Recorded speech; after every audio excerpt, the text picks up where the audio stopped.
দেখুন, একটা বেসিক প্রশ্ন এখানে তুলব। কুণালদা প্রায় বামেদের আক্রমণ করেন রশিদ খানের মামলা বলে। সেই রশিদ খানের মামলা আমরা কি দেখতাম, যখন সুপ্রিম কোর্টে মামলা চলছে আইনের তরফ থেকে বলাই রায় অন্যান্য যেতেন, ঠিক আছে। সুজিত সান্যাল দুঁদে কলকাতা পুলিশের অফিসার, সমীর গাঙ্গুলি, সমীরদার সঙ্গে বহু সমীরদা এই মুহূর্তে আমাদের মধ্যে নেই, পৃথিবী ছেড়ে চলে গেছেন। গৌতম মোহন চক্রবর্তী তখন কমিশনার নয়, ডিসিডিডি। তারা সুপ্রিম কোর্টে আইনজীবীদের পাশে দাঁড়িয়ে থাকতেন, যে রশিদ খান মামলায় ওই বলাই রায়দের পাশে, সুপ্রিম কোর্টের যারা আইনজীবী দাঁড়াতেন এই রাজ্যের মানুষ নন তাদের পাশে, প্রতি মুহূর্তে তথ্য জোগাড় করার জন্য। প্রতি মুহূর্তে মাননীয় বিচারপতিরা সুপ্রিম কোর্টের যখন প্রশ্ন করতেন, পাশ থেকে তথ্য জুগিয়ে দিতেন হয় সুজিত সান্যাল, হয় সমীর গাঙ্গুলি, অথবা স্বয়ং গৌতম মোহন চক্রবর্তী, ডিসিডিডি। কলকাতা থেকে উড়ে দিল্লি চলে যেতেন শুধুমাত্র যাতে কেসটা সলিড হয়। আজকে আমরা কি দেখলাম, সিবিআইয়ের পার্টে সিবিআইয়ের জয়েন্ট ডিরেক্টর, মাননীয় বিচারপতিরা প্রশ্ন করলেন যে সিবিআইয়ের তরফে কে আছেন, সঙ্গে সঙ্গে দেখিয়ে দেওয়া হলো সিবিআইয়ের জয়েন্ট ডিরেক্টর, তিনি বিচারপতিদের দু একটা কোয়ারির উত্তর সঙ্গে সঙ্গে ওইখানে দাঁড়িয়ে দেন অ্যান্ড দেয়ার দিলেন। অথচ আমরা দেখলাম বেশ অনেকক্ষণ ধরে কপিল সিব্বাল শুধু তথ্য হাতড়ে গেলেন। আমি বিস্মিত, তার কারণ লালবাজার, আমি শতরূপের কাছে আসব, 5টার সময় সাংবাদিকদের যে অনায়াসে পরপর টাইম লাইন দিয়ে গেল, সেই এক পাতার একটা A4 সাইজের কাগজ যদি আজ কপিল সিব্বালের কাছে থাকতো তাহলে তিনি জবাব দিতে পারতেন। তিনি জবাব দিতে পারলেন না পারলেন সেটা ইস্যু নয়, ইস্যু হচ্ছে যে বেসিক প্রশ্নগুলো মাননীয় বিচারপতিরা করলেন এবং জবাব পেলেন না, জানেন, পরবর্তী শুনানিতে ঠেলে দেওয়া হলো। এবং পরবর্তী শুনানির তারিখটা কি, 5 সেপ্টেম্বর। অর্থাৎ 5ই সেপ্টেম্বর যারা গোটা দেশ জুড়ে নাকি হই হই করে চাইছেন, সাধারণ মানুষ সবাই চাইছে ইস্তিফা, পরবর্তী শুনানি 5 সেপ্টেম্বর। এই বেসিক উত্তরটাগুলোর জন্য মাননীয় বিচারপতিদের 5ই সেপ্টেম্বর অবধি অপেক্ষা করতে হবে। আমি বলছি কেন?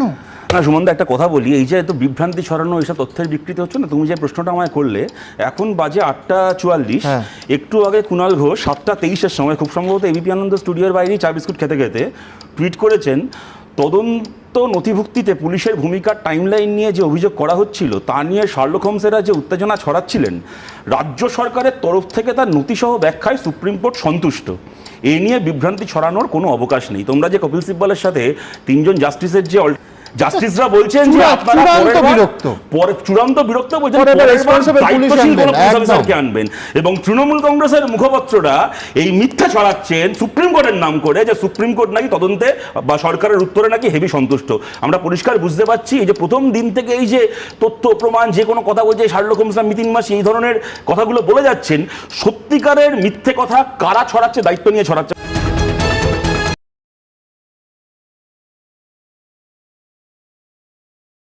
কতগুলো কথা বলি সুমনদা, তুমি যে কথাটা বলছো একথা ঠিক, যে প্রশ্ন স্টুডিওয় উঠেছে বিভিন্ন চ্যানেলের, যে প্রশ্ন বাংলার মানুষ রাস্তায় দাঁড়িয়ে করেছেন, এর আগের দিন হাইকোর্ট করেছে, সেই প্রশ্ন গতকাল এবং মানে এর আগের দিন এবং আজকেও সুপ্রিম কোর্ট করলো। কিন্তু আমাদের প্রশ্ন হচ্ছে, আমরা সাধারণ মানুষ, আমরা প্রশ্ন করছি, কোর্ট কি খালি প্রশ্ন করবে নাকি সরকারকে ঘাট ধরে উত্তর দেওয়া হবে? না না, আমরা কোথায় যাই বলো তো? একদিন ক্লান্ত হয়ে যারা তদন্ত করবে তারা তদন্তই করে যাবে আর বলবে তথ্য প্রমাণ লোপাট হয়েছে, নাকি তারা ধরবে নাকি? দেখো সুমনদা, তুমি নিশ্চয়ই আমার সাথে একমত হবে যে এটা খালি একটা মামলা বলে নয়, সারদা থেকে শুরু করে প্রতিটা মামলায় সিবিআইয়ের একটাই যুক্তি, তথ্য প্রমাণ লোপাট হয়ে গেছে। অথচ রাজীব কুমার থেকে শুরু করে একটা লোক যারা তথ্য প্রমাণ লোপাট করেছে, কাউকে আজকে পর্যন্ত কোনো মামলায় সিবিআই কোনো ব্যবস্থা নিল না। সুতরাং এই এক গল্প আমরা শুনে যাবো। আমি কতগুলো কথা একটু বলার সুযোগ চাই সুমনদা। আজকে যেটাকে নিয়ে আমরা আলোচনা করছি না, যদি এইরকম হয়ে থাকে যে আদালত খালি বলে যাবে এই প্রশ্ন উঠছে, সেই প্রশ্ন উঠছে, হ্যান প্রশ্ন উঠছে, ত্যান প্রশ্ন উঠছে, তারপর একটা সময় ক্লান্ত হয়ে প্রশ্ন করা বন্ধ করে দেবে, সরকারকে আর উত্তর দিতে হবে না, তাহলে আমরা কোথায় গিয়ে দাঁড়াবো? আজকে বলো, একটা লোক তার মুখ্যমন্ত্রীর সাথে কি এমন বোঝাপড়া থাকতে পারে যে এইভাবে ঘৃণিত হওয়ার পরে সে 10 দিনে 3টে সরকারি পোস্টিং পেয়ে যায়? সন্দীপ ঘোষ, কি সম্পর্ক আছে তার মুখ্যমন্ত্রীর সঙ্গে? এবং দেখো আজকে যেগুলোকে নিয়ে আলোচনা হচ্ছে, পাশাপাশি দুটো টাইমলাইনকে রাখতে হবে সুমনদা।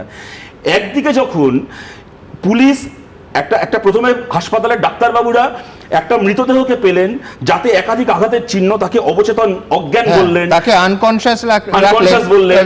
প্রথম প্রশ্ন হবে যে আনকনশিয়াস অবস্থা থেকে মৃত্যু কখন হলো? আনকনশিয়াস ছিল, আচ্ছা, তার জ্ঞান ফেরানোর জন্য এই ডাক্তারবাবুরা কি করেছে? আমি সেই কথাগুলোই বলছি। যখন এইটা হচ্ছে, তারপর জিডি করতে দেরি হচ্ছে, তারপর এফআইআর করতে আরো দেরি হচ্ছে, বাড়িতে ফোন করে বলা হচ্ছে আপনার মেয়ে আত্মহত্যা করেছে। যখন এই ঘটনা ঘটছে, তখন কিন্তু পাশাপাশি আরেকটা ঘটনা ঘটছে, বাড়ির লোককে তালা থানায় বসিয়ে রেখে বডিকে সোদপুর পাঠিয়ে দেওয়া হচ্ছে। তৃণমূল কংগ্রেসের কংগ্রেসের এমএলএ এসে আরজি করের প্রিন্সিপালের ঘরে বসে আছে, ওখানে তৃণমূল কংগ্রেসের কাউন্সিলর মেয়েটির বাড়িতে পৌঁছে যাচ্ছে, তড়িঘড়ি করে বডি নিয়ে গিয়ে শ্মশানে পুড়িয়ে দেওয়া হচ্ছে। কেন কথাটা বলছি সুমনদা? আনিস খানকে খুন করার পরে যখন এরকম পোস্টমর্টম করা হয়েছিল এবং বডিকে তারপর কবর দেওয়া হয়েছিল, কোর্টের নির্দেশে বডিকে 7 দিন পরে কবর থেকে বার করে এনে দ্বিতীয়বার পোস্টমর্টম করে দেখা যায় আগের পোস্টমর্টম মিথ্যে ছিল। এবার আমি কথাটা কেন বলছি সুমনদা? খুব ছোট, আমি বলছি সিবিআই এর এই রাজ্যের যদি কেসের তালিকা করো দেখবে মেডিকেলের শিশু বদল একটা বড় কেস আমি কভার করেছিলাম, আমার এক্সক্লুসিভ ছিল। হ্যাঁ একদম। তারপরে উল্টোডাঙ্গার যে রেল স্টেশন সেখান থেকে সোজা যে কবরস্থান আছে সেখান থেকে দ্বিতীয়বার তুলে সেই ছবি মানে সেটা আবার আমার এক্সক্লুসিভ ছিল। হ্যাঁ, তো আমি বলছি যে এই দ্বিতীয়বার পোস্টমর্টম অত্যন্ত গুরুত্বপূর্ণ। তো এবার আমি একটা কথা বলি সুমনদা, আনিস খান ধর্মে মুসলমান ছিল, তার মৃতদেহকে কবর দেওয়া হয়েছিল বলে এই সুযোগটা ছিল 7 দিন পরে কোর্টের নির্দেশে কবর থেকে বডিটাকে বার করে দ্বিতীয়বার পোস্টমর্টম করে ফেলা। এক্ষেত্রে বডিকে পুড়িয়ে দেওয়া হলো, দ্বিতীয়বার পোস্টমর্টমের কোনো সুযোগ আর থাকবে না। এইটা জেনে তড়িঘড়ি করে একদিকে বাবা মাকে টালা থানায় বসিয়ে রেখে প্রসেসটাকে ডিলে করে এফআইআরটাকে 12 ঘন্টা পিছিয়ে দিয়ে অপরদিকে মেয়েটার বডিটাকে পুড়িয়ে দেওয়া হলো যাতে দ্বিতীয়বার পোস্টমর্টম করার কোনো রকম কোনো সুযোগ, কোনো রকম কোনো সম্ভাবনা না থাকে। আজকে আমরা কোর্টে কি দেখছি সুমনদা, এত কিছুর পরে এরকম নির্লজ্জ একটা গভর্নমেন্ট হতে পারে? এত কিছুর পরে যখন আদালতে দাঁড়িয়ে এই প্রশ্নগুলো উঠছে, সরকার পক্ষের উকিলগুলো 21টা উকিল দাঁড়িয়ে আমাদের টাকায় ওখানে দাঁড়িয়ে তোতলাচ্ছে, কোনো উত্তর দিতে পারছে না, সেই সময় এই কপিল সিব্বলরাই পশ্চিমবঙ্গ সরকারের কাছ থেকে আদালতে চেষ্টা করে যাচ্ছে যাতে কোনো রকম ভাবে বাংলায় যে এখন বিক্ষোভ প্রতিবাদ হচ্ছে সেইগুলোকে আটকে দেওয়ার জন্য সুপ্রিম কোর্ট থেকে একটা গাইডলাইন বার করে আনা যায়।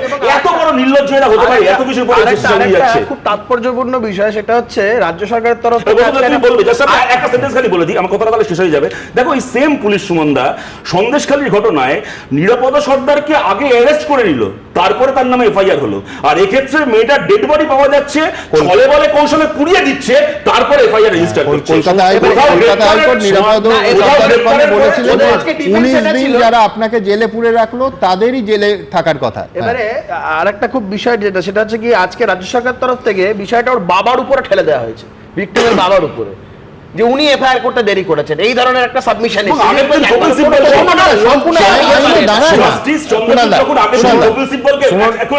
আগের দিন যখন জাস্টিস চন্দ্রচূড় প্রথম দিন সুপ্রিম কোর্টে কপিল সিব্বলকে প্রশ্ন করছেন যে কেন পরিবারকে বলা হয়েছিল আপনার মেয়ে সুইসাইড করেছে, কপিল সিব্বল দাঁড়িয়ে বলছে not true Milan not true, মেয়েটার বাবা মিথ্যা কথা বলছে। পশ্চিমবঙ্গ সরকার আমাদের ট্যাক্সের টাকায় উকিল পাঠিয়ে সুপ্রিম কোর্টে বলছে যে মেয়েটির বাবা মিথ্যাবাদী আর মমতা বন্দ্যোপাধ্যায় সত্যবাদী। এটা আমাদেরকে দাঁড়িয়ে দাঁড়িয়ে দেখতে হবে। সুপ্রিম কোর্ট তো প্রথমেই বলেছে এটা নিয়ে রাজনৈতিক কোনো স্টেটমেন্ট দেওয়া যাবে না, এটাই তো ভায়োলেটেড হচ্ছে। তাহলে বলছেন কেন মমতা বন্দ্যোপাধ্যায় রামবাম কমিশন করেছে? সুপ্রিম কোর্ট আজ পরিষ্কার এইটা ডাইরেকশন দিয়েছেন, গোটা ঘটনা নিয়ে কোনো রাজনৈতিক কর্মসূচি বা রাজনীতি করা যাবে না, রাজনৈতিক স্টেটমেন্ট দেওয়া যাবে না। খালি মমতা বন্দ্যোপাধ্যায় মিছিল করতে পারবে, এটা সুপ্রিম কোর্ট বলে দিয়েছেন। তার আগে হয়েছে বলে তার জবাব দিয়েছেন, এখন করবে।